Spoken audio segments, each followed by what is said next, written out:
18,000 known or suspected terrorists entered the United States during the Biden administration. So far, NCTC has identified around 18,000 known and suspected terrorists that the Biden administration let come into our country. These are individuals who, under normal circumstances, would never be allowed to enter our country because of their ties to jihadi groups like ISIS and al-Qaeda. Now let's put that number into perspective. 18,000. That is roughly half of the Miami Marlins baseball stadium. It is roughly half of the capacity of Michie Stadium at West Point. And that is roughly half of the Boston Red Sox Stadium. Imagine that, Fenway Park, halfway filled up. That is the number of known or suspected terrorists that entered our country during the Biden administration. That is nothing short of shocking. And the warning signs were there for President Biden every step of the way. Biden's FBI Director Christopher Wray issued this warning in March of last year. We are seeing a wide array of very dangerous threats that emanate from the border. There is a particular network that has, where some of the overseas facilitators of the smuggling network have ISIS ties that we're very concerned about and that we've been spending an enormous amount of effort with our partners investigating. And then several outlets, including our network here, reported that ISIS affiliates were at large in America. In just the last few days, a group of Tajik nationals who investigators tell us have ties to ISIS were taken into custody. The 8 men, all from Tajikistan. So how did they enter the United States in the first place is the question. Sources telling Fox they crossed illegally at the southern border and were, quote, fully vetted. But listen to this, nothing was flagged somehow. So why did Biden let this happen? Let's bring in the Director of National Intelligence, Tulsi Gabbard. Director Gabbard, I want to start, and there's a reason I'm going to ask you this question, with what your job is every day at the DNI. I know from my experience in the West Wing, you oversee 18 intelligence entities. Just explain to our viewers what the job is of DNI. Thank you very much, Kaylee. Well, fundamentally, our job is to make sure that we have intelligence that is objective, that is relevant and timely in its delivery to its various customers, those who are making very important decisions related to the policies, the safety, security, and freedom of our country, foremost amongst them, the President of the United States. When we look at the threats that we face, obviously, we are very focused on making sure that the American people are safe and secure. The president has talked about this over and over and over again. And the reason why President Trump focused on this throughout his campaign and throughout his time here now in his second term in the White House is because he recognized how devastating and dangerous President Biden's open border policies were, how they did not, Biden administration did not take their vetting responsibilities seriously and ultimately did not at all prioritize making sure that our country, our communities, our families here in the United States could have confidence that they live in a safe, secure place. And so we are working doggedly to carry out President Trump's promise to make America safe again and undo the very devastating and dangerous damage that the Biden administration left behind. Glad you mentioned the Biden administration. Let's look at Avril Haines. This is your predecessor. And I just was shocked. I went back and I looked, how long was Avril Haines holding the post that you're holding?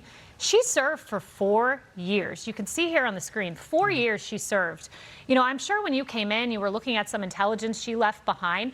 Over 4 years, she somehow missed that 18,000 known or suspected terrorists were coming into the country. Did they not care? Did they just miss it? Well, these are some of the things that we are uncovering as we look to answer that very same question ourselves, to get a very honest assessment of where we are as a country and what this domestic threat environment really looks like. And we're finding some very disturbing things on this specific issue about vetting. For example, among that 18,000 number of known or suspected terrorists that we know about who are in our country, my deepest concern is that there are so many more that we are not aware of yet. But of that 18,000 number, 2,000 we know were part of a group of over 100,000 Afghan migrants who came here after President Biden's disastrous withdrawal from Afghanistan. 2,000 Afghan migrants who we know are known or suspected terrorists. we started digging deeper in our National Counterterrorism Center. We've had whistleblowers come forward who were working there at that time, who were conducting the kind of thorough vetting that the American people deserve and expect from our professionals. And they were told, hurry up, don't do the thorough vetting that you normally do, because we have to hurry up and get these people into the United States. What we are seeing right now is the exact result, where we have a direct threat on the lives of the American people. And we have the kind of tragedy that we experienced on Thanksgiving with the shooting, the tragic shooting of our 2 National Guard soldiers, one who obviously lost her life and the other who is still fighting for his life. So when you talk about the lack of care and concern for the safety and security of our country and the American people and our own troops, for that matter, there's a direct correlation to at best, the lackadaisical approach you could say that the Biden administration took. In my view, it is far worse than that they did not care to fulfill the fundamental responsibility that any president of the United States has to ensure the safety, security, and freedom of the American people. 2,000 of those 18,000 came in through that program that brought in Afghan nationals. That's incomprehensible. And you mentioned the human consequence of that. Andrew Wolf, we have his picture here today, that 24-year-old National Guardsman. We have an update here at Fox News that he is breathing on his own. We hear from his doctor. He is standing with the assistance of others, and his parents say that this is a miracle, Tulsi. So yes, there is a human cost. We lost Sarah Beckstrom.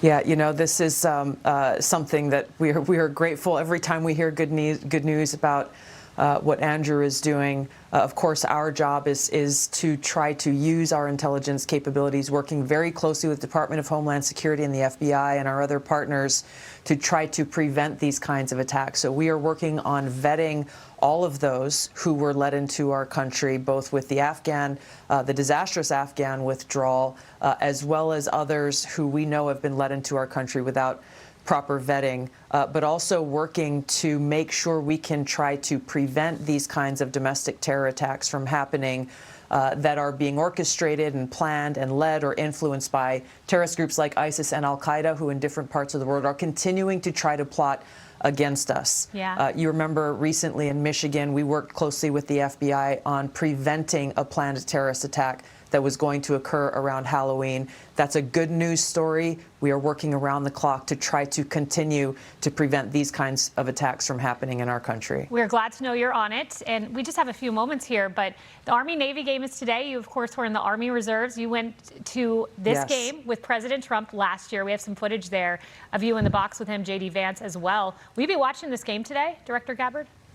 I will be. I'll be headed out there shortly. I'm still in the Army Reserve, so I will definitely be rooting for my home team in the Army. I've got family members who serve in the Navy as well, so it's always a good time with some good, friendly, and healthy rivalry and competition. Director Tulsi America, Gabbard. at best. Absolutely. You'll be at the game. All right, enjoy the game. Yes.